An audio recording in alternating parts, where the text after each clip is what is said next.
الشيطان الرجيم بسم الله الرحمن الرحيم اللهم صل على سيدنا محمد وعلى آله وصحبه وسلم تسليما.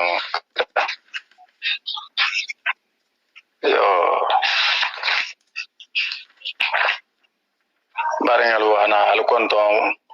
وراينا كنترول مم حشرين كنترول مم سموهدي بارين كلين نام بيلدين نم كنتون نبنيا كنترول فماجيو كنترول أنا كنترول حالسا حال دي كلا بندون كلمة دنيا تنكون نانو بيو كنتون كنترول مم حشرين كنترول مم سموهدي لنيا تنغا يا كنترول حافي ينكو السلام عليكم ورحمة الله تعالى وبركاته وكولا هنا كنترول حالسا حال دي انكرم علما سالم كرم توبا بونسولو دنيا تنكون نانو بي كنتنا بنيا كنترولا فماجيو كنترولا هافي بي كلين ناين كو السلام عليكم ورحمه الله تعالى وبركاته تالي ونيا كرمو تيمو كنترولا انين دينا ولبا تيمو كنترولا اي كنتون او كنترول فلوبيلا وكولا هن كنترول دي جاهبما دنيا تنكون نانو هابيل دين كنتون بنيا كنترولا فماجيو كنترولا hamisil mo be konton mo na bina la na message na mela bi non te sini non te lunkuta na control khalsaran bi sila abe kilin nama afa be yanku assalamu alaikum wa rahmatullahi ta'ala wa barakatuh wa kola baranyalu hanna control khalsa haladi na alfa ba ma na kemo kabirin futatuba memma surba ba konton na ha dingal konton ha mamaringal konton ha turmuturu konton ha signokol konton ha bele den nin konton al control kono ha fa be en ko assalamu alaykum wa rahmatullahi ta'ala wa barakatuh hanna control di na city kono nol mo city penkanto gras kunda ha ajama me bele den nin konton ha ta president ma mpanni jahon karamba tahabula khalifu mambemba ka ba karamba ha belde nin konton nim mo kendo mulbiye me belde nin konton hata kum hakum o kola han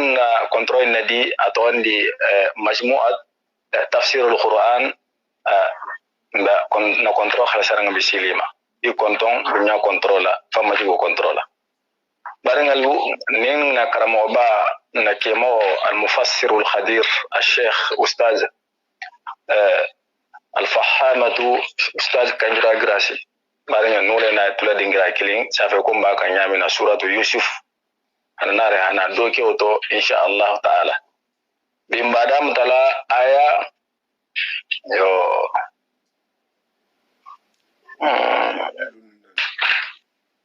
آية أمبادام تلا آية بيلو نلولو كودي آية بيلو نناني بادام تلا النبي إن شاء الله تعالى suratu yusuf kolla barengalu alingina la wala mela nyonfi wobul al mebel den nim fundula mba fala be en ko assalamu alaikum wa rahmatullahi ta'ala wa barakatuh marhaban bikum ya sheikh wa alaikum assalam wa rahmatullahi ta'ala wa barakatuh nake baraka al misrala ila fundunyumala be mislimu be konton na ila kontrol kono afo be yanko assalamu alaikum wa rahmatullahi wa barakatuhu talibu mudoro nari hamawan adu sagi karmo laddi nyoko nani la yamaro be ala tarala masaba mansa kallanke menal mun fala al mubaro hal sala atala fanga jato yi hakem be yen dunya jamu nafati kina kurmo na barko sabula bismillahir rahmanir rahim اللهم صل على سيدنا محمد وعلى آله وصحبه وسلم أستغفر الله العظيم الذي لا إله إلا هو الحي القيوم وأتوب إليه اللهم ربنا آمنا بما أنزلت واتبعنا رسولا فاكتبنا مع الشاهدين واتقوا الله ويعلمكم الله والله بكل شيء عليم لا إله إلا الله فاستجب لنا لا إله إلا الله لا تزغ قلوبنا لا إله إلا الله وتطهر ذنوبنا وبحق أنزلناه وبحق نزل مع محمد وما كان محمد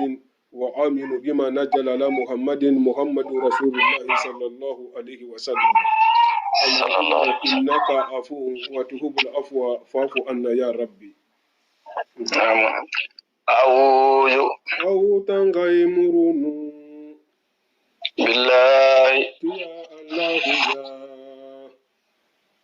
الشيطان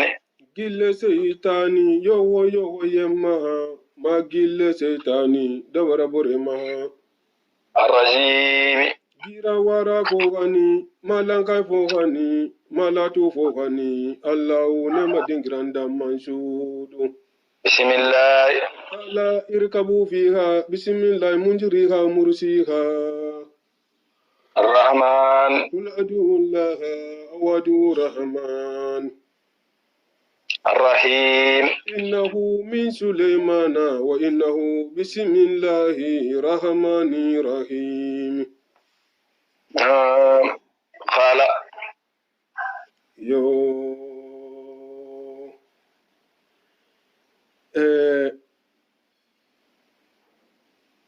مثلا كودوني وقال الملك وقال الملك من سكيكو ائتوني ألونا تنجريك إنكان به يوسفتي أستخلصه مبا خالصلا لنفسي mba kɛla mɔgɔ di mun bɛ halisala n fanga ye a koto n b'a kɛla n ta di sabu a ka to n tɛ la bulo ma n tɛ la bulo ma mole kila na ta kan a kayen ko mansa ke bi ikilila i takata labin i hamuta doya le ha to nyigi ha doya kale don kasola ko muso ka ala nyini nyame bara ala bonko ala taala na tana munna nyini anin bunya anin goromo anin karamo anin wole boteji ana mansa ke kan falamma anarin kola tire nasi tan mansa ke ma dumo minna kallamahu nanu mansa ke kumata a mansa ke harfo tan mitani mansa ke tema a shi bo fasara yin aha ko mun binare aha nya so mansa ke yin mansa ke sunta a fundo ma qala mansa ke kayen ko innaka mansa ke isabana kara yal akite al-yawma bitugu aliyoman jang sabe bitan boko la ladaina inteliya jang makinun ibe imumo ko pila sitigoliti aminu ku ibata tege mo ibata ka fumo ko duma mulu mu jamano nyon ku da tegelati ibanta ka fumo ko duma mulu mu jamano nyon ku da tegelati makinu juma kana tem pila sitigolum sabe ko lungule aga nome aga ke pila sitigoti sa te fanga ko qala aminu mun be lamani yaran fanan ku le fanan kila nam qala kabirin mansa ke ka a fundula tege nyin ko nyin to a fana nga nyin bange mansa ke yen yani amba woto mbe mun folo yen ko folo inte la sigi na sigi inte bula ala khazain al-ard misira banko bal economy kunna tabu jama ko economy anyo bilodu wolu ya maro khatarante bula na fulu bungu nta hakke wo ya marke lati inni akonte yusufu hafizum nta mula tanga lalete mbula ta mun na kantola mula tanga lalete alimun mun na le fananti kula mun je nyatilin ni jamano la ngo fanan lon ntel hado nam wa kadhalika sena yusufu la bangenyi yo misil mesara ngakono mo ne place nyini yo adunta kenya tongoti bari se place nyini na fana adillatul muhniyatu alhaji balko da rahimahullahu ta'ala la kitabu do da moti yo senegal ngolo haninin ka kito le ma ko mun musar yangati ya kan akate sino mun bangela sar yangato kito to mola kan kitile mun na senegal sar yankono ni mo ala fanga nyinin ka do mun yinte ha fanja biala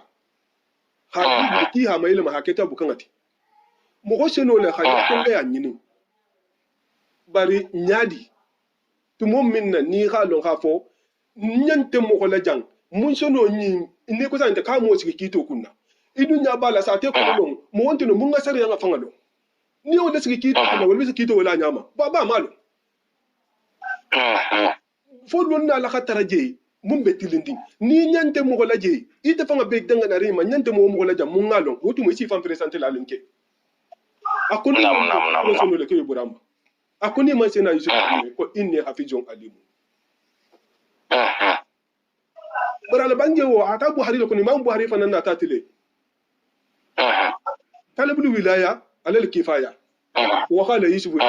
inni hafizun alim mo wosi nyatunga ya nyini wotu mole sena yusuf jamfano alimamu lu ha kitu duna tile jam ke mo wakanne mu mislimu habara kafiru bulu janne dinyata nyim saranga dinyata nyim ma ko mislimu sono la habara kafiru bulu tumo mun na sai yusuf anya baro nyini mo mo bulu nyum fulan ka fulto tumo barna ka tara ite mislimu la to bendo bato ila dino kono nuwonte mo ko tan ne kiso bato iseno la habara kafiru bulu fo isi fandema nonte mo ko ta dema mo so no fana kafiro fana na bara na tere la kiso bato ila dema ro bato kafiro sono la bara mislimu bulu ntamitana wo kan tawbatu kono la tumo mun Allah kila sallallahu alaihi wasallam ntamita kan suratu lam fana kono la Allah kila tumo mun na ta tin arsaw aboto je ya mun sara silo yitila ni ce na Abubakar ta Madina wo mu kafiro ji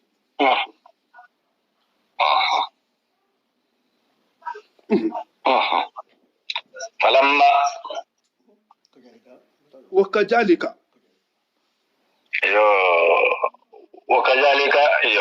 أكل هذا لي أكو أخا سينا يوسف لكيسي كولون كونو سايا مانيا من تنجو حالي لا كولون كونو خانا لكيسي دنيا دوغو ياما ميسرا أسيرين ميسرا ساتيتو منسو يتر أجوج ميسرا كاسا halakisi kaso dogo ya ma ammo bamba na te pale la tugun atala hadale abul makowa kajalika nyimbe ala tawaza makala pase nyimbe kuma la wala masaba atambita mun kasaboto hana laban nyimma wonya lejo makanna na pilasi di yusufa fil ardi misra bankoka fil ardi dan misra bankoka yatabawwa'u ka hajjigin nin yele minha misra sate to haisu dingira yasha'u na la fita sen mala jamme bitugu na tala jamme ne ba korte selale at mo wonte ilo lanya to kasi nusibu atala hada al katte se diro ke bi rahmatina Allah hinnan tunyala man boholema nasha'u akhala nyini mo munye wala nudiu atala hada al katte me yebe roke mume ajra al muhsinina bara nyima kela kirin sarala wo keta kafiriti akata muslimiti mo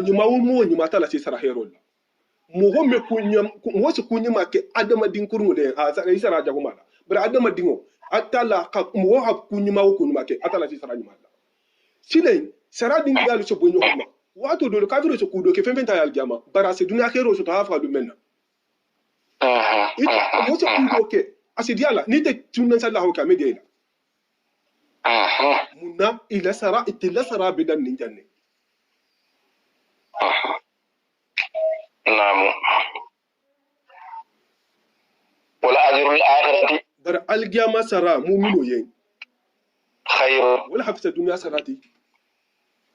lilladina bar moholi yen amanu tungundiyata ala ma ibarata ibara nyimala wakanu iketa fanan yattaquna ibesilandin ala tala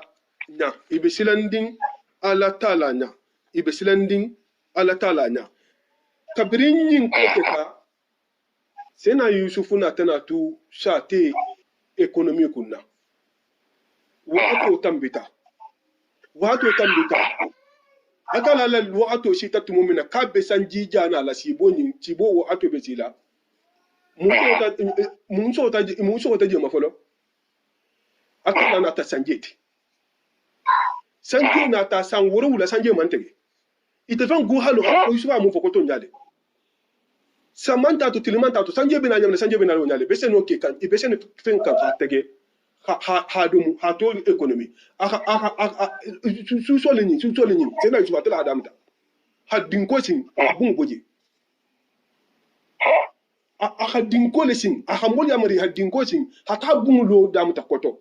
akowole hake nindu wota ata ja wumbe me yele dunna ha fenge jani atata damuta koto atala suso lu ndamuta ha bilo le yele han bilo dan i vlanga dan ha tunyo lu tinchanga litala kiden imila de si denne jari fa ne no tinchanga de fana je sie mu soto ni ha go so fana me o soto a ho fundo fana yitila kabiri wo wato banta ngeta atala wato nyina ta sotole adam ta sotole sate kono mo mantu misra sate to konko mo mutawodu soto jani sa ko habela wuli man saketu so dumuro ke mi bawo kabiri nemo tumo inda mutata sai na yusufu hamu man saketu so dumuro ke sinya sabati lokono aha dumuro ke kilima akan ka dumuro ke midi ni midi akan ko muto akawla ke konun kon ko tumo shi ta kasalo ko kon ko be mo holla kon ko si mun ke mo wala papa so nene wala ke mo wala ke no samuta namo mo mam mun long ima ge yalo imo le dimilo man sake wodu midi manti dugutala ma wulita a yusufu tele ko konko yusufu kan ke na domo dama ya domo dama ako yusufu ya ko ko to muta kan ko konko bata dama Misa ngadi konko damdata misirangodu ntumbele ikumuto je ile londa do hay ko yenne ko lundo senenare ko misira jam banna be ke bulkulun to ka bulkulun be ke bannati o keta sena yusuf jamanu Allah akbar kabiri konko dunda misira jamanu kan amanda misira made misira ni same mu me bele jata konko duguja ni keta misira sate la ni same banko abari sena yusufu dunda mo hodi be same banko kanne wolum sena yusufu baba anna afa dingu be kan anale wolbe palestine ko la wolum kabiri konko sidi maje ina tana kibaro me ko man sake dobe misira ko wo ba kan ka hanyo gaga etranseluma iya seto le wulo ko mole hata misira banko kan hata hanyo nyini dula iha silo le wulo to mole hata misira banko ka ta hanyo nyini dula ina ringo sena yusufu tumanda afundo be yin kufana hafo nin konko si tale mo hodi ya wol fana mena le nyoni ni leja akoy yen konni mo ko bota ile sa teto no inata konni munata konni ki yetela sa te wo mo holu ki ka yetela ikane nyo mo ko de kamije kabirina sirila natana la sama hafo ko dol batana de ko bar ko dol fam bije mo be lorin bunda bela dunda na lebe misra sa tele wodun for ila for dunda na no ni mo be lorin bela ni be bole jamena fa hage yalo ikaye ko dol batana nare ko lu be mo fa hakilina ko mo hotan aka kiya na wodi won nari ne kabra hije lo hafo ko nyilu ko nyilu mu badi ngilete nyilu mu badi ngilete ahije jamena dibo atala bolema وجاء إخوة يوسف ako yusufu ba dingilu nata bari imume bele nata fo bani aminu dron فدخلوا idunta عليه sena yusufu kan فعرفهم ahije jamena ahayi don ayi malon kisan halo ko nyulu mu abadi ahayi malon hafo ko nyulu mu abadi ngile وهم hadre telu منكرون telkata nakarlati لهم sena yusufu la imamado mun na imamado itella miroto itela yusufu gaga wo be jon nyale la nu wonta bandafa ite nyabe mun naten wo mun misra man soliti misra man so mu mo malon dingileti wo be malon ne dunu nyakono be tungo lonne ila royaume be go lonne famille farawun be wo lonne seda yusufu je masikirin firawuna la mu kholula masito do ila sani libito le basalo la ila durgo le bakanna ila durgo ne mu hola durgin tekilenti ima ite de malo no dole ko kila fatanga sanjibi na no le moti iba bula la kolon ko na se sanjibi le ba jira trati be ta sanjibi na no la ulbu malo no nyadi ite le mo ko hata tara la halake nyo mananto hala siba wuto imalo no imalo sanga konti mo la walamma de foto irin imalo sena yusufu hi ikoma nyo ya ila kangala akoy yen akade be bole minto yen ka ki be bola kan anale kitel baba ni ya ko baldi katala la nabi mo ko yusufu ko yen ko din ko tabi al baba bulu mun ta telti kayen kiyo ko yitel mu din ketan fulalti kito dindin ko do ko tata kinu tata wulo kono ko bari ko fa dale ko turma al hono ambe man turma ko ngulade ambi mabla sena ko yen kayen ko dindin ko to ngadi baba yen adingi beti sena jo kayen ko no ko tanti akiyo ko din ko ka ndo ko na hakilin bije ko bana minu ko no ke manna ko ba ko baba ka sai wole so duwala kenan ka ha anyala tuma wala a dinke la ko to ko mun ta wulo ko da yeso namu won mu yusuti ako ngayillo ako mu nyol ala dimba ko ngayillo ne bari an ça fait alta la fanga le ya maro bakan ka kana fan yete la na fanga le ya maro be sena yusufu kan ka kana fan yete la kabiri hayin fayin afulo toro tabetege wulita adunta la bungola abota adunta bungola sa le ba ma kayen ko atala ko kiso man so be control tidima ka ko kikani yete la mo lade ko wato maji abota amma fo yembi dun ko ngallo ne akini bunya bala amma so ni dun tando jiga la janke ikayen ka bunya la mun akayen kan be medin le miti munna amma le fa to nyata no bangi ana de be medin le miti adu malle ka so biya atala bata fa ya kaka na afanyi teila kabira kurata wala isa gitu mosita ba ni so to mulu na tay malle fa wul hitu misra sa teto non do le fa mun to kabira hida nen mambulo to sagilo tun tila bari fere wanda la fiya sagi ni ila sa te mo hol bisagila eyo wotu mo le atala hadari walamma wotu mo minna jahazahum ni sena yusufu aka yamaru loke ki ha tobe ndoke yuyen bijahazihim ila domola jahajidan abila domola ma dinatan no mun ni ka hawo tobe yen ila si ma malola nam qala kabiri ipereta sena yusufu ko yen alifele ntalibe taala kuma kilimbo fulale nal takaliya bitu ba sena yusufu halon ko sangoro wala mu amma ban folo fere wanda le bisa gili kole amba woto nalbi nan kan bitu alhanan kan bi akhin badinna lakum aluyen min abikum ni mun den tafala imaje sena yusufu ma fa bi akhikum kalu baba akubi akhikum kalu badingo akubi akhilakum badin dola alula ni vous savez on doit ello bi la badinya la amma ko bi akhikum direct akoy no ko bi akhilakum abel sa ya mo sai ko maraltu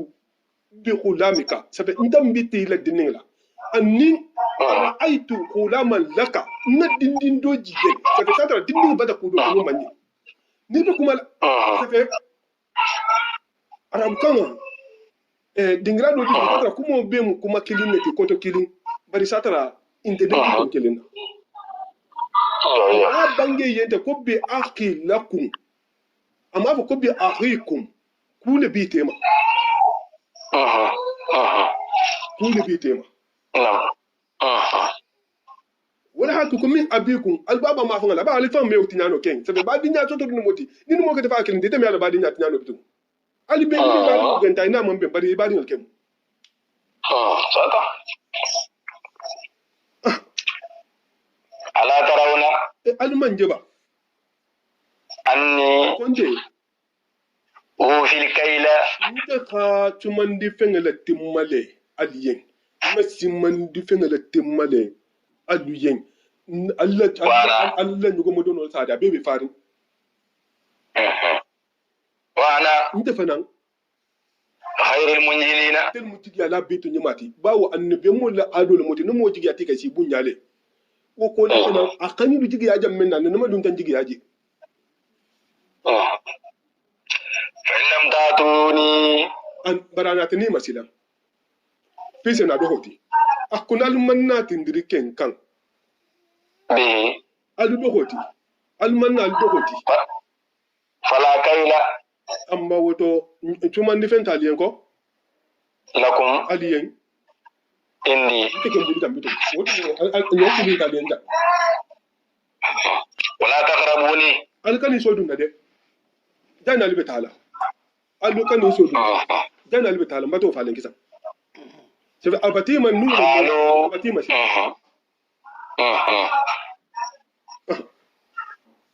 قالوا kabra ho bange ye ko سنراود أباه nsa baba dinyala nyini عنه ala ko ton tanyina baba bulu akon ton tele وإنا telken nan taliyen wa inna لفاعلون wallahi ba ke lalle wa inna telu la ngan kali ala la fa'iluna ma ke lalle mba fara ba yinne a hakata hadinin dum bulum na hananar ndelken ba ke lalle mbe ke lalle kon na sanar bara ala bom baba bulu funan ba dinya ta ken sanyi na bulu نعم نعم نعم وقال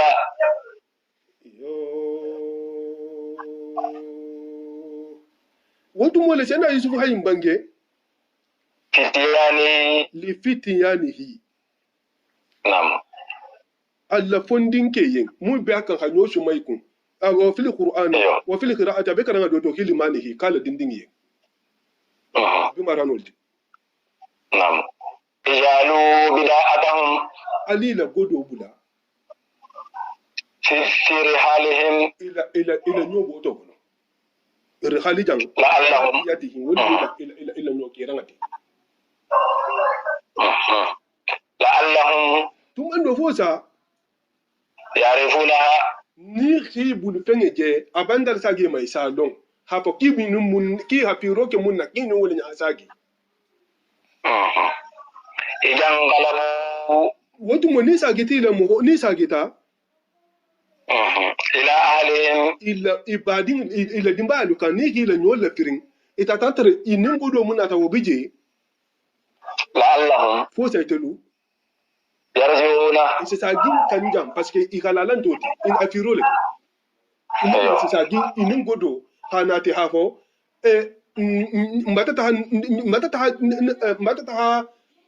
mbata ha ngafiro kalma bari nyinata albata godo bulankun almado ngafiro kalma gudina albata bulanku almado tumando kukumo koto moleti ko la'allahu yarji'una jan ka hala wulin yin kamma ba wa ne biyan me dingale miti har ni be ate kondin bar kondi lari la fanna tango lale je balo na ki halalan tin ta sagata na duwa bulu dole ko ka bulale je tumando mo ibnu kathir ta tawle kan ako ahala wuli ne kamma ala ba kullu allahu ya tuma da yulo be ne ma ko fe godu ko dan ta baba kunje se fe mun ba ko nya kun godo bel do adin bulta na firo ke ni anin godo nyin ta ta tuma no nyo banda ase godo kilo di bulton ke na firo ke bar na godo ne mu ta baba tan amma ta fe ko ta soto se fe aben na la firo ke le munna ikanta toroje nam ko ala wuli wala ma ko bo ko allahu ya dole ko ka ma la wuli kama ala wuli mun kama a ko le ki ka godo la sagiya amma la fi anyo son wala muta baba le la fi hanyo son wala muta baba le la wala haka ki hanyo godo bula sa ku ken kono ni se taji isa taraje to man ni sa gita salo hafo ki ha firo ke godo muna katel minti nam falamma tumo min na sile rajau ni sa gita ni sita ila abihim baba ma qalu man kila la sile tungide iko ya abana baba wo muni alkailu batante libale chumando tide minna kenye chumande fenga bata kumandi amade batante libale munna manza ke ka kontu dia ba kenya hambunya bari na su munto amanyininka bawo ako ahibule santole akatelu la kan min tente la kanti bari ahila kan afo yembar wobeto manke wuya ima ay fatel mate nyininka hafo ita hantel la kan men nyadi ako la kan nyin akon nyin tente la kanti jam ako eske ka tulu manke uyuno ti sefe tawu sa ko sipion hanan ya nyininja ikayo wotu mo kitelu manke woti de kitelu mu yakuba dingile ta atala la nabiyo mo akoy konko le dun tiya ko barkina drame ko misira jan ko man so bija mun senyo gaga mu golma mun man ke dugu dingiliti koy ka ta hinna mu go beda ko koy ga wule me kina ta jan wule la kitelu manna kunyani nin kamade kitelu manne be me dingiliti isa fite baba mo ko yakuba wo akai ko yakuba ba mu yode kai ko sika ko ba mu yode kai ko ibrahim ay ma amadante ay ble santo tari bari ay ba ay donne ako parce que ba ko yen ka mu ngalu da si nding la koto inu man sake ba da ta nyota la man ta nding la kula ay nya ke bari ako ko nyenne ko num man na ko nya nyin la parce que kon tel la do kan la fokan kon ka in fana ka wutu mo len kon tel baba mu iteliti ko atala la ne bi mo mo dun tan na te maten ako num e yan tel dron so do na dara fun ki an dinke tan fulal so do bari ko to ko tuta ko turbal ho dum ka dogo bije ana tam ce ko ngana dogo ti ko ngana dogo fananti dan na te matenne nun den tel ma faye bari ka bat abata fonyen a hambun yale ken hanji ga jamena mamu mo jigi yano kuntul ma ne bi medin leti ala ba fanga balu asen balu wala a ko be kenye a no fanan na fanku a hambalu din mafanan kauka nan ma ha a no mun shuman kun kan ta ha ma wala sido to a hambalu fanan din ma hanci ta ja ako bari ko ni sa bitan ko bitu ko nin dogo manta ha kan ten jigi yala ko ti karin man su to a hamma silan wala adun ke ba dun man kani konko nya adin ba tigo abata din ba tigi ba ti mo atanal fami dro mo bi woro la niko wulu to sena yo bana bocho mo bi woro la niko hawo be konko be ibe eta mun to wulu ko intera to man fe so la faida amanna kumola kabida yin fa amanna kumola gole ay budula ne kuma la banga sita ta ba sanu hafa kana tana mun din sonne amma cin dirati da fari a wasaita la hafa ka ba kelen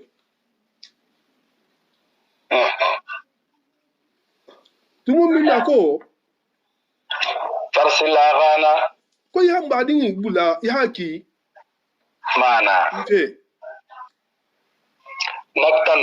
ngataka nyo suman wa inna intelu sahafiyuna wallahi ngankali alalam mulakantar lalati lahu ndogola ntabula lonya khala sena yakuba bange hal amanukum ngallalula alayhi ninna koto illa kama amintukum wa fonun lata le kon lata la nyamen de ala akhi abadin la koto min qablu dan ni gidi shi la nya saba wala kan su fa nan ko to ala kuma saba ne fa nan funyen hafa ko in wa inna lahu la hafijuna akon ba la tangala de Allah akbar fallahu bara taala khairu hafizan wala mun tangala be to nyumati dal ko hadu albulu sadu albulu bari altala mun tangala be to nyumati atal ken na kuma yinde wa haita asabe afundo sabe amman balan ansi dangala munna halun dimbati golum sabe dimbati go ne pempen de nyoko da dimba balola ha ko ba Allahu akbar wallahi sena yakuba dum sewu na yakuba akani toro fundu to inde kele sanji do ko sanji muhannin fula do ko sanji binani do ko sanji bisabani worula mu wari hino lu mamben kan kilin to bari aketa pempenti ahanyum be kele handum kila no mi dal kasi moye alla dal kasa sabe ka lele aken se kasi aside bara ne man fem fomo na man ka talalti ni kuma da bana sabu ka haldi alal ma Allahu akbar ma sha Allah wa huwa alla taala arhamur rahimin atelse kinna la luda atelse kinna la temu kinna la betu nyumati atelse kinna la walamma kabiri kulata kumo nyinna tumo minna silay fatahu mata'ahum ni hila miranga laka itata nyomu nyinin ni inata na nyowu ya bitu mu baita li babala baba fa be nyoma lo sumbula abese na yusufu sumo ta kan malo da amma nyola tawo nyoli mu tawo tawo malo ko fu jaman ko mail ba fo mail fo jaman c'est fait isa tel ke farinti isa ke farinti ko yo isa ke farinti wonyo si falem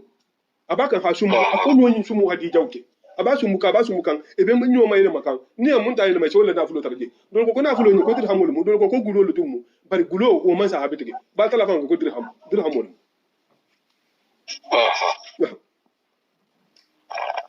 wajadu bid'atahum itatila fi rifin tara uruddat masake bata la sagi ilayhim qalu ki baba ko makono ko mo poro vele ya bana baba ma nabqi haji ma nabuhi mbe mun nyini na nyin ko ma bitu mun fo yanka bunya dangale la a dangale jendi mbe mun nyini na nyin ko ma bitu haji bida'atuna na fulo filenti ruddat ilayna wala sagi made wa namiru ahlana na dimba ya lu fanan na balo aho fanan dimba wa nahfazu akhana ni am dadin bulan fen ba fanan na tangalale na hata na yin tibati man sakin bin bunya le wa nazdadu nin badin fanan ta tan sama kafro ke wolto kayla ba'irin ko kilin do nola ba no mo tan ta tan nin mo tan do nona ta nin mo tan nin kilin ta tan nin mo tan nin kilin do nola ذلك ñugo mo kilin do no wala ntella do no kam kaylu wo mu tuma nilati yasir mum be sona man sakay bulu foni sirele amangulama abakelani hala mum be soni yari man sakay bulu abe soni yara bulla amya toro fenfenna kabiri wahato sita sile isagitumo sita sanga wo tambia nyo banta isagitumo sita tugo yitoben kibe sagili ko misra namu hala wutu mo le tena ya huba ha bangia adingili na ta kom baba nda tumo sita de sanyin dum ba akele nyadi bani aminu sai fan na ta wutu hala wutu mo le tena ya huba ayin bange lan ursilahu ma'akum akonta dunal bulla ma kiyalu fe mume hatta tutuni na tan kan folo mawthiqan lahi di golengete kalilo be mun kan be ran kali kalinya alala min allahi fatan altala fangala ali kalinya altala fangala la tatunani kalbe na lan kanne bi bani aminu di illa an yuhata bikum fonnin ku golenga do ta tabbo ya kan alimi alfan bono mun wallahi wa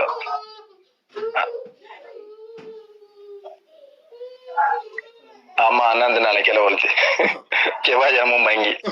fonanga tan kan dagil golenga ti haba kalbina kan atile falamma tumumina atahu mawsikahum di golengeti ni nata tena yahuba kan mawsikahum ilallahi di golengeti be kali alala ko me bani aminu ko me asoto inyala wutumola nam khala adun to ibulu sene yahuba hay bange allah akala tala wakilum atelu musedeti alama femma naqulu nali nyamu altahati ate ale ko ate kuno ba yin sigala kan kun ayo minti ni mo halahi do fo abina la tahala yi bulu do abule hanyin fo allah wala ma naqulu wakilun la hido ame obay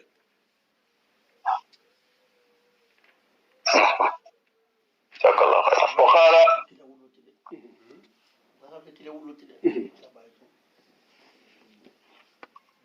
وقال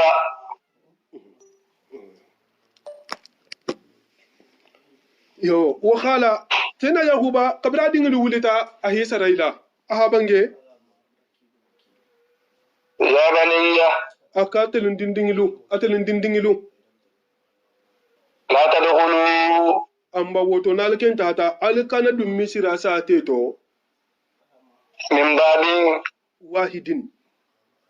واحد bunda kilinna albe kana le nyongo de dinke tan nin kilin hadum bunda kilinna hayin fo munna sena yakuba bonsol num mohol tumma munu wato ni telle noro habbu mohol noroti ike hanyi habbu haja bebe gerin la geya be dan tambira sa mohol ti noro be kala ritel ta fana man be me noro bi isu fulto itabe ila kulbe kallan ki aribi jelebi malo na mohol tema dinke tan di kilin nyimbe halu nyo honko silen hakke ba kilin tuja nin dimba nin mamaringu akiyen ki kana lo bunda kilina munna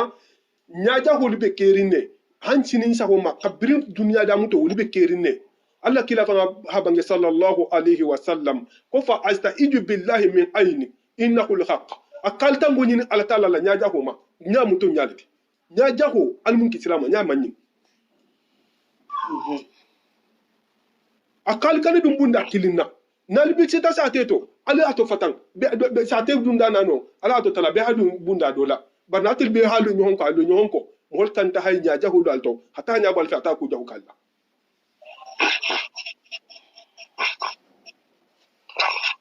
والغلو aludun من أبواب bunda lela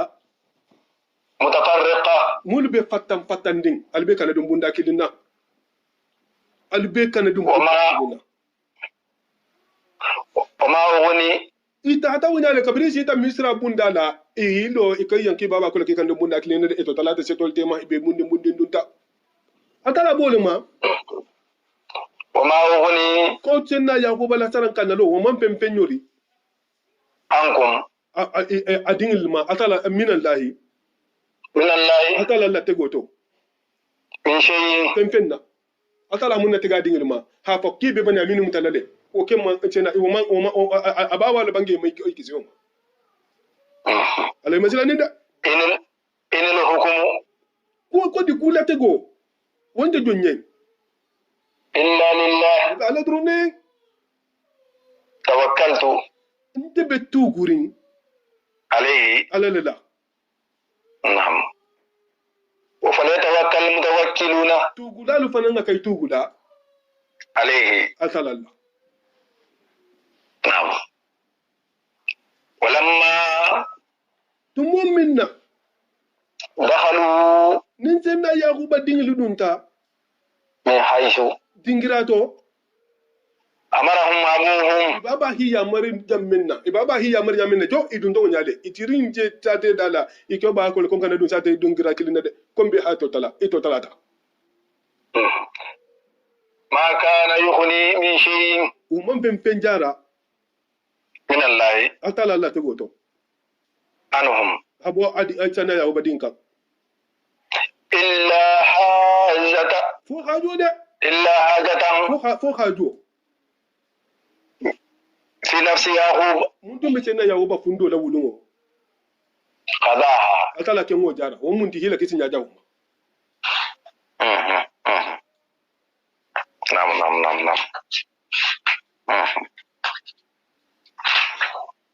وإنه yakuba atala hadali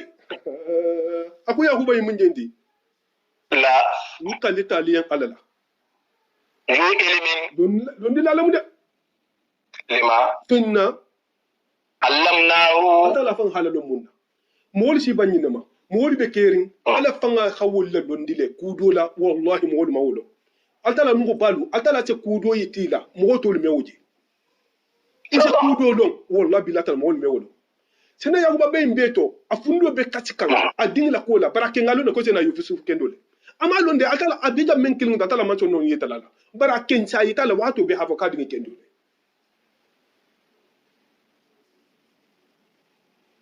walakin akthara an-nas bara adama dingi femba be kerin la ya'lamuna mawdo abole ko tel kila jero da jamena ko na be la jero da non Allahu akbar masha Allah ولما wallahi atala lalili kammo li astifiyaihi wo bala mo cugandir ngele mo dum wo sam shata ولما tumo minna dakhalu ni idunta misira sate to ni dunta ala yusufa sena yusufu kam ba kabiri dunta misira sate to be to talarin sena yusufu fana ihibaro sitama ko kana adan gol batadum akoy yan ki hayil to kanta konni adinge tan nin kilin jida mena ki hala kulo yi to kanta e bari fana na tana munke idun ninge e tele nyo sandulala bari na tana munke e ta kalu nyo honkoje ila lori nyo honkoje je adu ibirin bole je woli malonne e ta tabe na juya ka multimbi ya da ke betana ko akata yikamba e ta ti kamba e ta ti be muta kabida mo kilin muta jamena o to libe hi presenter parce que nyo na faso hadiye e be muta ili mutaringe e ta titi ata ko bari ko ma fala kala nan nyajang e ke yo ko kon tumbe ko ma fila ko ngo nyosa ko ngana nari akai ko mba kala nari ata digiya ayi jigiya non ne ayi be la sigi akan anata nyoti aha pila woro ho le sigi ko to pila woro aho le sigi ko to e sigi mo fula a do kilin tuta wo kasita akoy yen ko dini do me kasla munna dini kai benaminu kai akonti ko nyuli be mo fula lemu konte na akirin yusufu ki ta to tulo kono ko fa atale kono vija no konte kana no se do muroke tena yusufu kan ko mbaka na na ka ke tilfula do muroke atata wotamita so kuta akuye ki adun ki hila asamuru woro di makoy ade ko mo fula dum da mo fula ya benyamin kilin tuje ti benyamin hilo to akasta aka ko muketa aka ko ki ma ki be dum da ko fula konte kilin gelori kono fana ndata bidanno kono le be dum na bula tena yusufu ko yoko make ya bakata ni nyanga do mula ay du ningu mula non ne tena yusufu ha abangia ado hoye ana nam yo awa ilayhi ahahu ahana hakilin ta aha kafafa ma ka muta ka diga ma ka basum qala akaye ko inni akonte ana ande pampam ana akuka akonte mi tatati iji tata mu mata ki tata da fili ko ka fata amma fa andelum fala tabtais kana sunu bima inna kanu kunketa yamaluna mun kela khasidi aton na kunyala ari mu mitoro itata mu na fili ko non telum bari kana fo yende abirin kumo fota benyamin yen aha ko sena yusufu akayen ko bari ko akayen folo ko bari ko ninte ketie itata o pilajiti ako wo media akayen ko itele tata ya akoda fente banko kambi ko mushi bangoma ko enda kiline betere lala ko yahuba dintiti sena yusufu sena yusufu kayen akawa kontul mu yusufu ti ihantel la fay kolon kono ihangaga bi ton tel ko turma ando ntel mi tata alona yama mo ko tata tar golo halon atfa ka ko yata ala ka ko yawo kan sena akaye ko benamine kaye ko ba konten de sagilan baba ya bidu akaye ko sagi akoni man sagi akibe na la lona ka tala mandinya ko ngana bumba akaye ki tel khadon ibakele nyame bar ndekende sagila bidu akonte ndite tule da kata da ngoja Allah akbar akaye komba ko ba kumba la sare ngato ni mo wasu nyaro ke so jonya ke sankili be fendo bulale la donoto hari yake kimalo ni sita ni na lulita wodo mon si muta hila saki akan ka ko akan if al masit fengo fen ni na fitalo okay bande to tala ko akan ko makata ka ta garante kan ta kabiri wato sita sena yusufu akaye akola baradin yen akalu nyosu manyiluku don yin dindin yin alokan na sani jitaranga bula ala do noto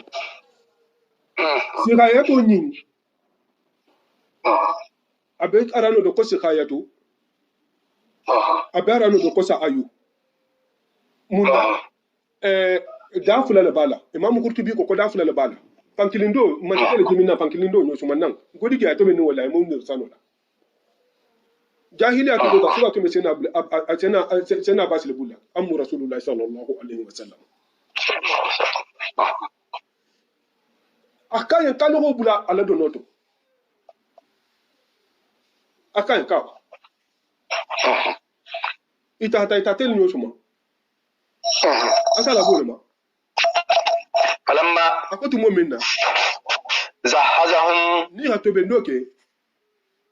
bijahadihim ila simangala ja'ala siqayata ika man sakela tuma minni fenga bula afil qur'an sa ayata ko sa ayu ala minni fenga non tal tuma ni fenga ita do bula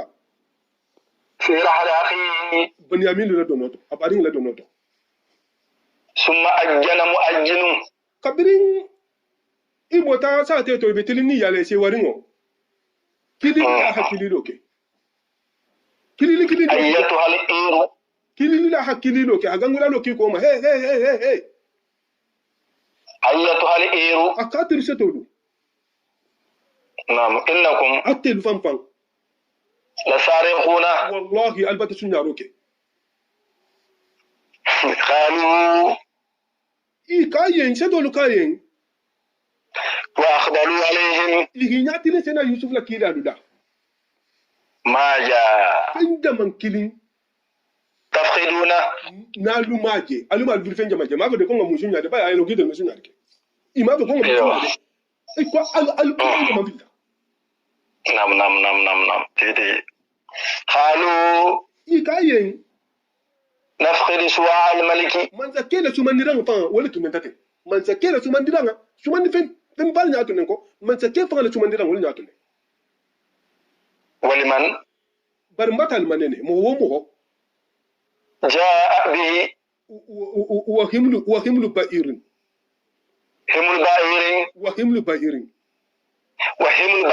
yugo mo kilin do no jaa bihi liman wo be mo hoyen jaa bihi num munna tati mato la hido tadi wana yugo mo kilin do no nyo ka bata yugo mo kilin do no nyo dima num munna tati wana akonte zaimun nte musan kaleti bihi wala nte ma garantinti Allah akbar khalu kabiri ho fo parce que alon te be wala jode jema nege nele ten hipi lam fi se fenga labo wal halu ha fo ja ta sunyaro le yele kunne khalu ko yen kallahi nan kali alla laqad alimtum alghani donne ma jina ha kuntu lumanna linufsida ko tena tinaro ke fil ardi sira banko kanja manna ko kama na folo ke tajala no mo modi mun ndel bange tunti wa ma kunna ndel manke mume sariqina sunti bawo telefon ñu ile fan tango sita ñu male ini la ñugo mo du mu ñoo senale do mu ñamo senale ñugo mo ni ñugo mo adu mu ka himi sada city ni kam la tan di bingi do subhanallah ini la ñoo de sa ku sena bingi bato ini la min jeelu ni ñugo mo adu mu ke ni ko ta hada city mum mo kala wata dai de bun sunya akide linta sunti de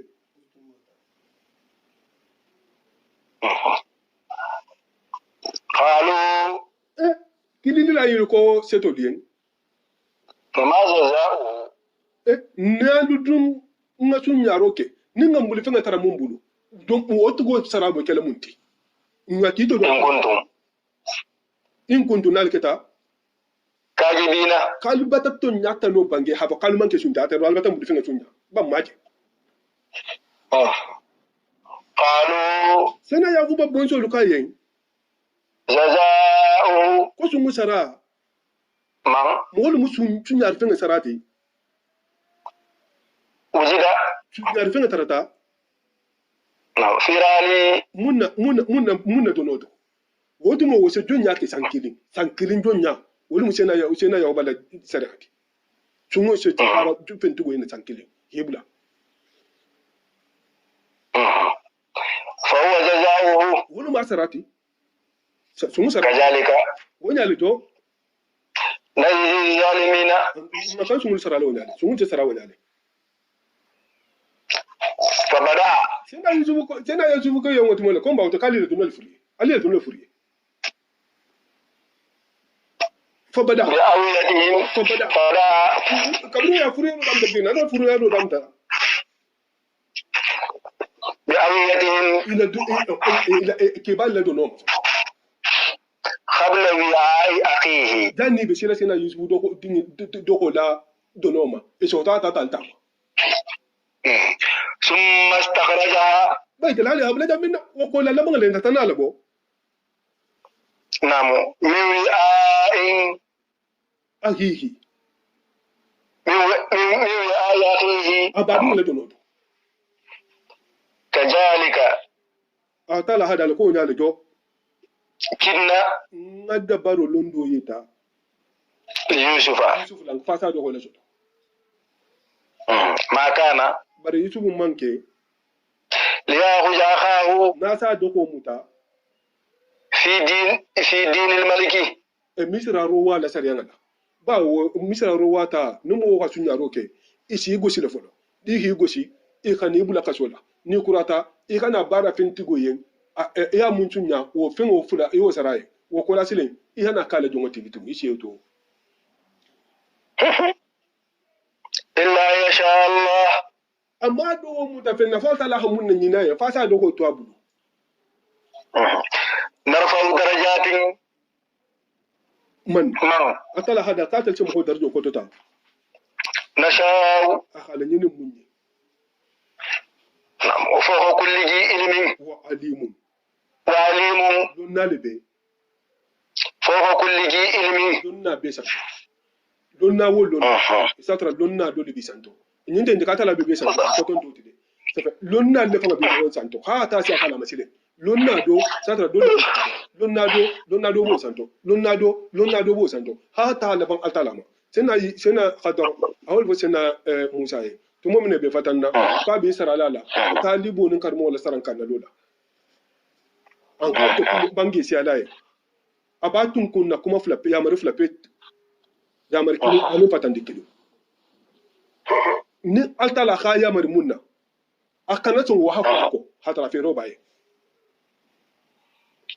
ni ala ha fatan mumma akana so atala haje dingira wuta wokola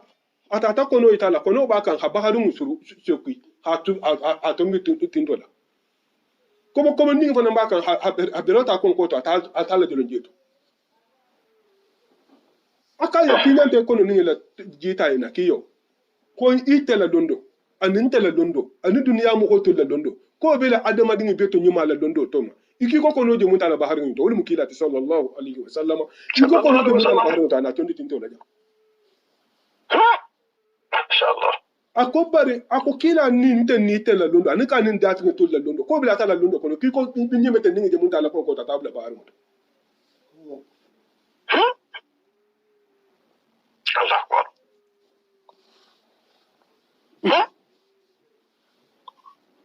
قالوا iko kabirin iha je dono fenge mantakela ji taranga nyin bota Benyamin la dono to khalu iko يسرق akuni Benyamin yinga sunya roke umeke kawo kuti فقد سرق أخ akobadi ngi do hakan sunya roke nu له nyinna من قبل dan bibe sila atata do bijo kana tunga sunya roke le isa mo ko yusufu kana nene bata sunya roke hambi sena yusufu kumo ha fundo toro hambi nyi bata ngaga hanabula kono kono hambi bento kurun kan hafo الله أكبر فأسرها يوسف akoni yusufu ha Benyamin asunya roke ko yusufu kata fana tata yusufu ko fana tunga sunya roke le الله أكبر sena yusufu ko sena yusufu dum man sunya rike hasalillahi sena yusufu ya lon ko yen kumo damuto la sena yusufu na khal atefatu tale Benyaminu tingema sena yusufu madi ata bele yen sena yakuba abar muso do bije wala hakota tati sena isaka dum folo joti wo muso wona tana yusufu dia fa nyimbitu ko fo yusufu ato atebulu sena yakuba kayen ka hayan fa yusufu ma ka hadin ko tata bara manso ka be yusufu lo sena isaka la teto shito do bije aten muso na tana wota dundo ata asiti sena yusufu to ana teto shito nyini sile fasa ko sena yusufu bata sunya ko ba to ka telebe yusufu la mara ko sankili ateto shito shito sena yusufu teto sena yusufu fa malo ko basi ateto kummenna wotuma dindi malo atata tena yahuba ya ka mala teto shito je ka baba la kele dumuti o ka ye kila teto shito ko maje ya wole nyini hanyini sena yusufu be sigirin teto shito ba teto fa malo mo be mun nyini ka ana tena la wuli atela sila teto ala wuli ka bilen di dingi teto komba to komba tata bitu ko sankilin ka be wol kelem dolu ko ka bole ma dolu ko sena yusufu sena yahuba fa bayin abayin sena yusufu na baba ko se jalanga batu wala jalanga sena yusufu tata abin baya sile tata jalanga tar sigirin je aka jalanga ja tata jalanga ta hanu ko habade adi nimma abin ba lu musa te kundugoti te dugutugoti matelti wala jalanga filin wo mu kunninnati wotu ta sate bela ko ma sakela jalanga filta ko da bidon ko don tata ko ja ko yusufu la tata je kamo marigo afili yo ala la filita ya ko be da ko bola ite bolo ko sena yusufu bata sunya roke ko ye ko ba tara wala sunya roke ambi albatan bula kolon kono albatan gaga ambi tugun albaka hanto kurun fo almandi misa ko ha fundo toro bara tala fan ha dali nam asaraha yusufu فأسرها يوسف yusufu hawo dimini nugunne في نفسه fa ni to ama itila ha fa kaljen del matin ولم يبدها ama ko lanken mume لهم iye قال sena yusufu ha bange akono to ajen fo ka kono to le atala de muntu sagi laten atala mo wose mun fo idala ne se mun fo ison de meto be akilin altala ye halan yin te kuma mun mede kuma so wata mun ba wani kuma ko to aha nuwa pantula mala ken maye halan yin mun te hay mun fa adebo to non ça fait abi tulun kala be jele kayla hay mun fa adebo to non atala jawo to sagi قال sena yusufu ko hay no fo aneto wolun أنتم atelo شر مكانا atelle musunja hoti ate nunga albadin sunya albaba ma talafi atelle hakurun nu wonte saro makana atelle muso wasilati alli talbe plati jaw balela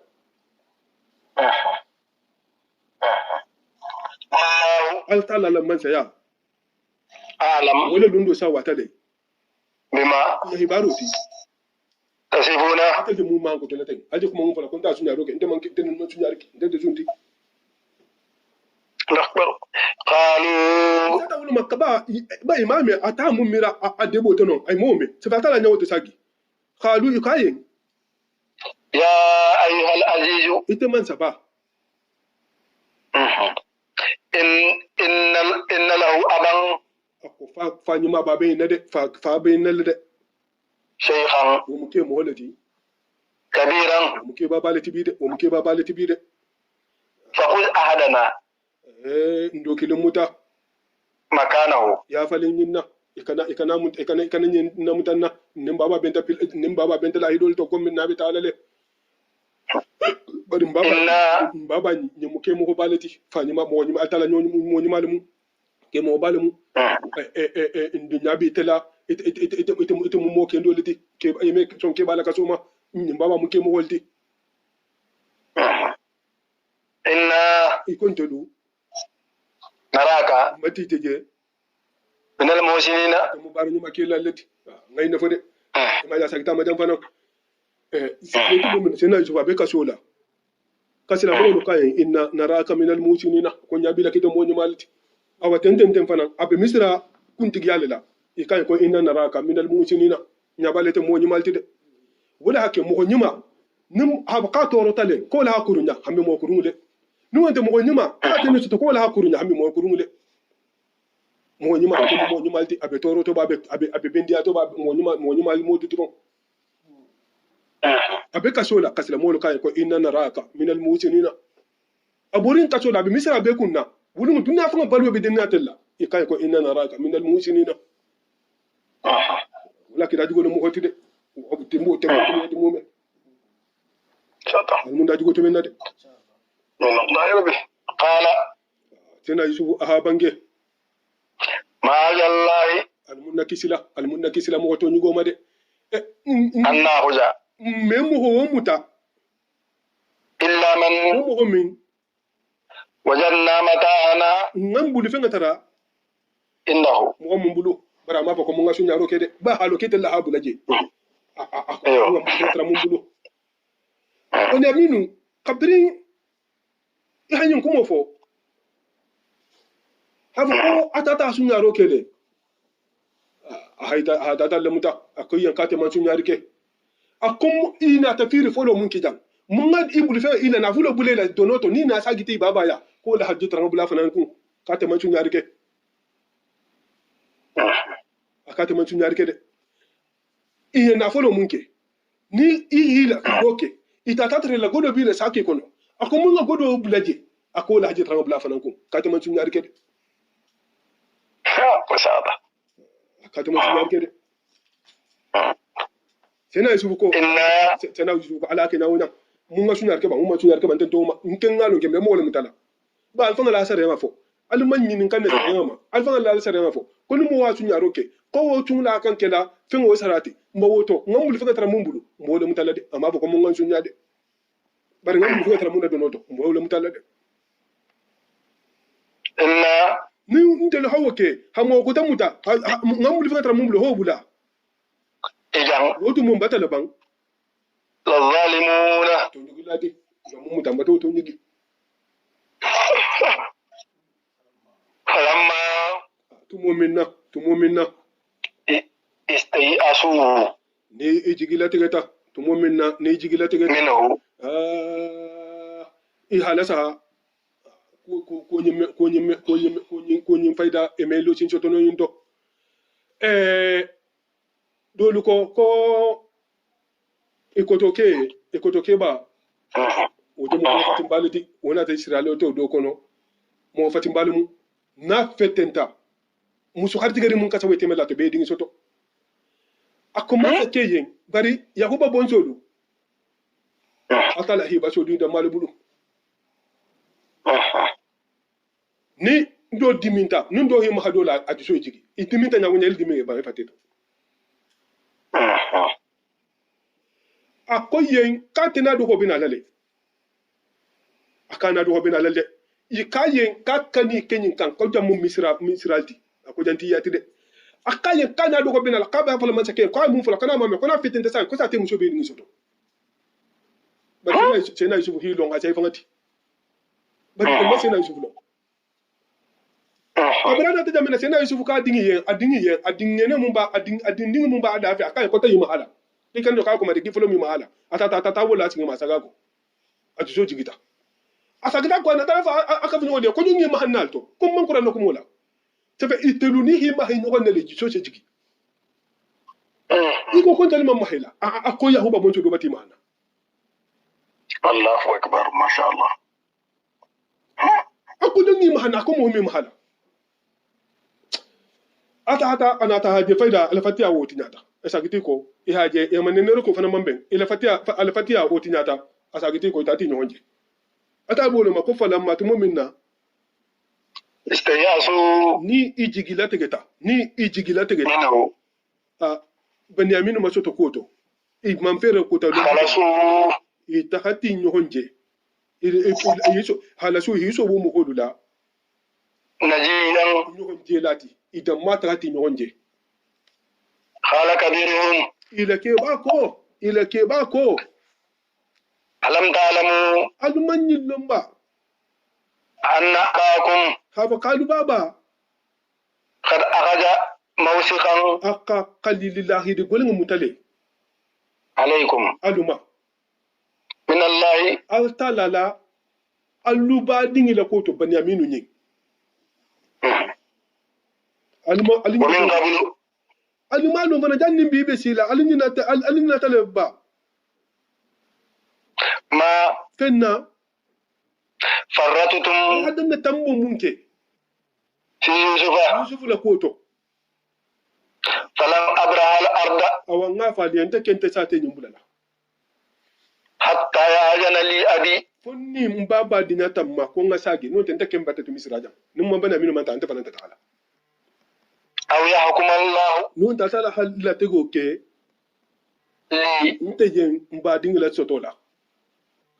wa huwa asala khairul hakimina tinum kitilala beto nyumati irji'u almi mu folali alu sagi seto lu kana allande altaha ila abikum alu baba ya ta fangan ya bato akalta al baba ya faqulu alli khafo ya abana fawo inna ibnaka akidingo saraqa sunyaro kede wa ma shahidna ntel man sede yalla sunyar sumo illa bima man pen sede ya fo femmin alimna nga munje wala mundi ya sa wala bala dono don betema malta bitege wa ma kunna bari manke hafizina la tangalati lil ghaibi ko ngay madaran ke yari la mumin ala kala mawlo no jam baba na meta hanu ningalu no kay sunyaro ke na meta ha nam was'al al qaryata me mun foli yen misra ngol nyenen ka allati je misra mumma kunna fiha mesate munto mo bula hataje wal ira ya seto lu fana nyenen ka allati seto mulu akhbalna fiha mun benta misra sate to e wol fana nyenen ka a sunyaro le kede e dono le bo ya sawo le bo ala dono to mbetema wa inna telu silo nyin kemma lasadiquna wallahi mbeto nyale fo kayen do dun sile wallahi akbar qala ababa habange sina yaw ba habange bal al sunyar ko mobla nte dinginte sunti sawwalat lakum anfusukum al ne bata ko do man istidaliyen amran kunyala kunyamu matita da yusuf la koto asbaba da matita le bani amin la koto ban ta man sun soto fasabrun bar sabaro jamilun ko wala ke hanyi inte minna ko jati ba mo ko sal di ala lama asallahu sina yaw ba mo kaw ko balti de hanyi beke amma dalun kila nan ma dalaka sin da fe ko tayin alal dron asa allah tubandu ala amewo me ala ay ayati yani asanan kan bihim ibeti dinke folo mu nyaatu je ba yusufu ba bani aminu ba e bebe na lan kan ne jami'an ko mu mebe innahu Allah taala huwa al-alimu alamun dunna balatin tal halula de al-hakim atale be tasira la baruto atale hala benke kam munna bar ngalu no gondingi man fa وتولى عنهم أهي كودون أدين لولا أهي تلورين جاء تهتاين وقال أهابانجي يا أسفا على يوسف أكون نسونو في يوسف لكوتو نسونو كتا كتا ياتا وابيضت عيناه سيدنا سعيد بن جبير رحمه الله تعالى أكو إن لله نعم، رحمه وإنا الله. إليه راجعون أكو كتل هذه كلا من تولما أفعل من سيدنا يوسف سيدنا يعقوب كم يا أسفا يا على يوسف kabiritu mo mine kan ko bani aminu fana nga tunya roke akoy ko ya asafa akul ama fode ko inna lillahi وابيضت عيناه akulu mo fanga geta من الهجن kasi gulenga sabula anin suno فهو sena yakuba قويم tani toro kulu naleti ameda la kasi jonyende قالوا dolu ko ka dingil ko dolu ka kama maringil ko تالله ngankali alala تفتح e man wuli تذكر يوسف ibi mira la yusuf ko imam bemba حتى تكون iya ke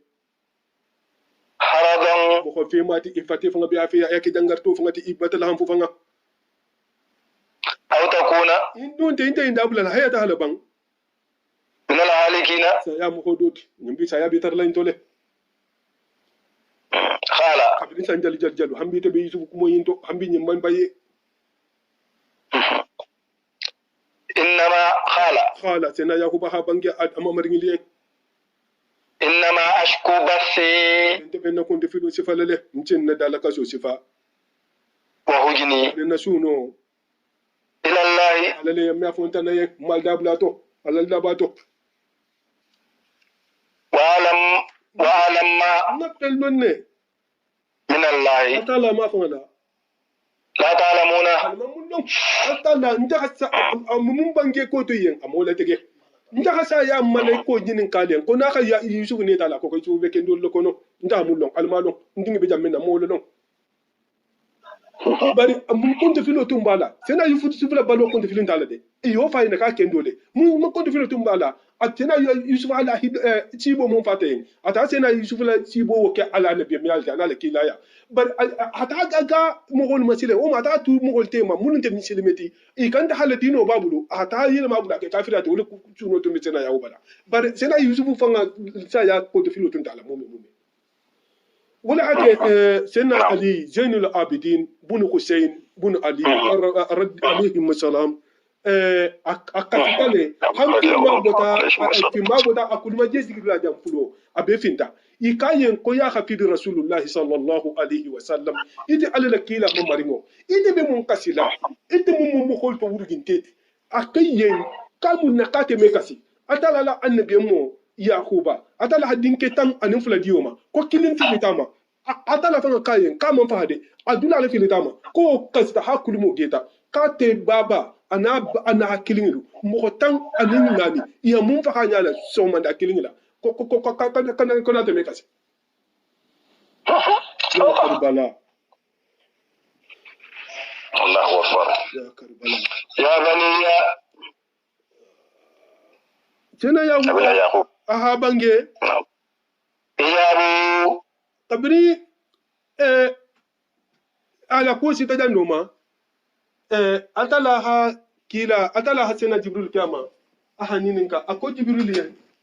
ako ise dingi akete se mogo ne ta nyadi akisa ta kilinkile kubisa ta jamala kate se ne kilinkilin tale ako yusuf ndingo iha ne tale akayin kama ne ta akiha ne tale akayin kama ne ta wotu mole akadingi liyen izhabu اذهبوا taha فتحسسوا Allah ta nyanyi ninno ke من يوسف yusufu fanga le kola ata yusufu ko le fanga nyanyi nin وأخيه ana badingo muna dan ko fatakassasu al nyanyi ninno ke takassuso anin tajassusu wala ka be mano dol kono takassusu hamugo le ko nyanyi ne hero bulo ma fisa ala ko ge asoto wala mu takassuso te tajassuso mundi hamugo ngai bo nyini fisa la gela نعم جزاك الله خير ولا تياسوا alkana jigila tegede من روح الله atala lakin nan tunyala atala lakin nan tunyala إنه akunya min minti لا ييأس mo me jigila tege من روح الله atala lakin nan tunyala إلا القوم fo mo min الكافرون alka ta kafiruti wala hake nina ta fillalo do kono ali gamari mushine atala se mo ko dolu bulale isi asila kitola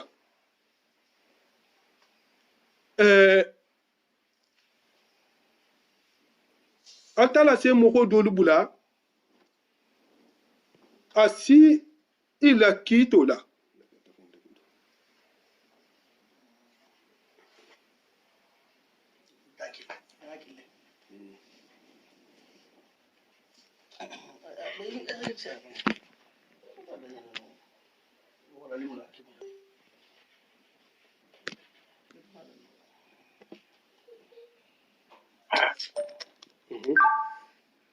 يا بني sina yahuba ahabange akiten dingilu atelun dingilu إجابوا altaha فتحسسوا alu hata nyanyi nindo ke من يوسف alta yusuf la ko nyanyi ni وأخيه ana doho نعم ولا تيأسوا mbe mun fola le alkana jigila tege من روح الله atala nemo alkana jigila tege إنه kunya mun mindi لا ييأس mo me jigila tege من روح الله altala lakin nan tunyala إلا القوم fo mo holu الكافرون mulu kafiriyata altaha misira allah ta yusuf la ko nyanyi ni alta bisra ma ba ta yusuf la ko nyanyi ni alta haji mogo manka misiri mo manka jigila tege atala nemo la misiri mo ñina ta khabaro to allah kila sallallahu alaihi wasallam ay bange صلى الله عليه وسلم ako amal musini atala se mo ko dum kito la se kito lay ma kay hadun jahannama tato e se dun jahannama tato maleko bi ko ba kan hatta hayba e be tilni jahannama le ba kan hi ko fele e ba kan haji tilni jahannama le ba kan hi ko fele atala ta fo maleko le kalilo le ale mayni kade abi ko fele kamunna abi ko fele ibi ko fele kamunna asa fo qata hani mele arbanu ko qata la biso ko la yasu min rawhillahi illa hum al jalibina ko mo me jigilati ata le mo ko mo jalimo ako kana jigilati ata le mo qata la nemo ka boli jigiri ko to mando qata la seno afol sa kaliyan fayim qata la ko kiya sa kiya الله أكبر qata kiya sa ما شاء الله ما شاء الله kiya sa ما شاء الله mo me jigilati ata la ku ka sa me bendo bidu no ata la mo ko mo hera hi soto ya tala tantu ni hera tana soto ya tala tantu ya atara a falin hero tanu la safalin a ce bai فلما tubon minna دخلوا ni na ta idunta عليه yusuf kan قالوا ko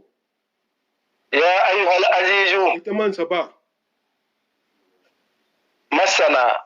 mu hanyo batan tolu mu hanyo ya de وأهلنا ni na dimbaya lumu me bele fana mu de ndronte مسنا الضر ako kon ko batan ma hanyo ya وأهلنا na dimbaya lu ko lu ya be kirin نعم وجينا nati kan ببداءة na fulmunti to مزجات fel ham furu lemu de fon bolerin tangalu na ta wallati fon pa de mbulu bitugu فوفي لنا الكيلة e wakali e ka chuma ni fenga dimma fon ta hawti نعم وتصدق ya sadako fanandi علينا nteluma إن الله ala tala يجزي المتصدقين atele sada bola sara de atele sada bola sara ayin fo sena yusuf yen ha sena yahuba le letoro do habulu sena yahuba hamun bole akoya azizu misra akite misra mansake ibanda fo nyen ha fo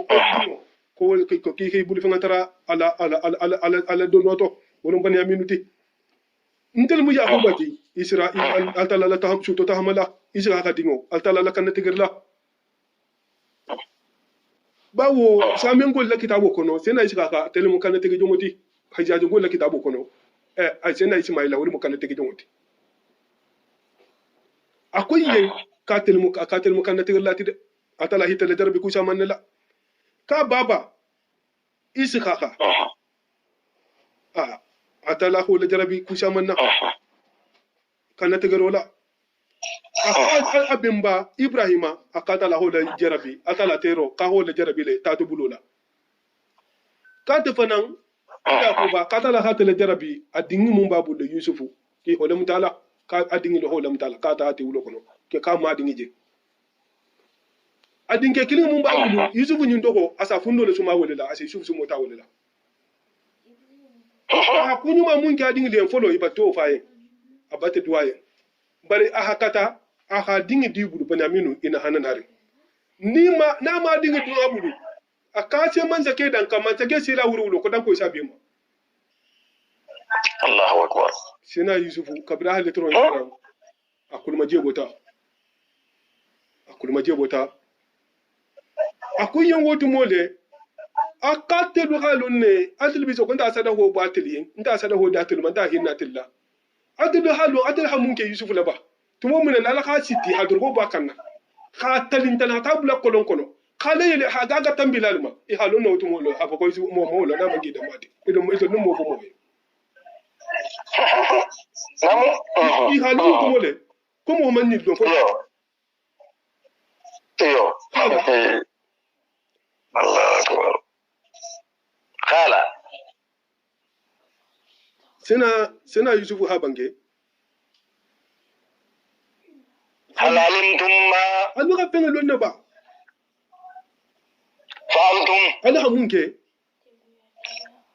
bi yusufa la ha gosi ha bula kolon kono ha gaga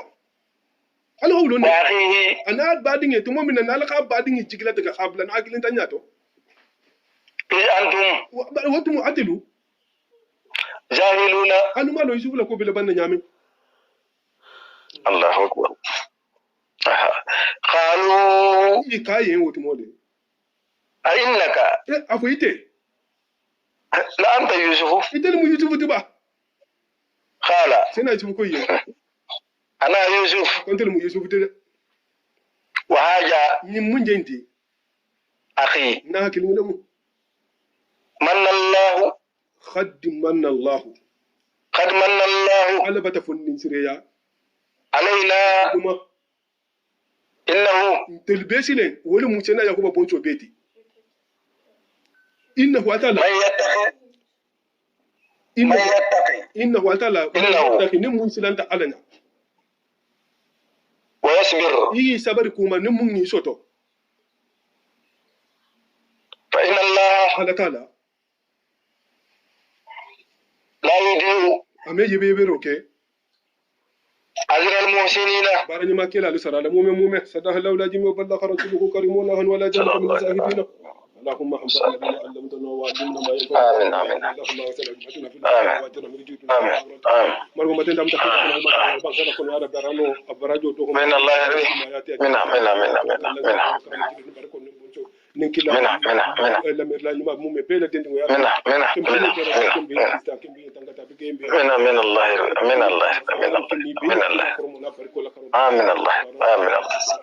ابراجو بومبا حكينا عند دون سابوتا نمو من الله آمين الله يا رب آمين الله يا رب نالفا من بين حيسي ما ينيا رب هم بين هم كده فرمنا من الكتاب ده محرم على بلا نما آمين الله آمين الله من الله آمين اللهم يا رب صل على محمد آمين سمت سلمان قال بجاب الله حب ولجارة كلا ورمنا بركوت إن شاء الله المنكش لا يتنقى هجابو أجار الكتاري كلا فان ورمنا بركوت مركا وانا وغمنا كرباتو باهم مطرح بسلام اللهم صل على سيدنا محمد صلاة تنجينا بها من جميع الأحوال والآفات وتقضي لنا بها جميع الحاجات تطهرنا بها جميع السيئات وترفعنا بأنك على درجات وتبلغنا بأقصى الغايات من جميع الخيرات في الحياة والممات برحمتك يا أرحم الراحمين يا رب العالمين. سبحان ربك رب العزة عما يصفون والسلام على المرسلين والحمد لله رب العالمين.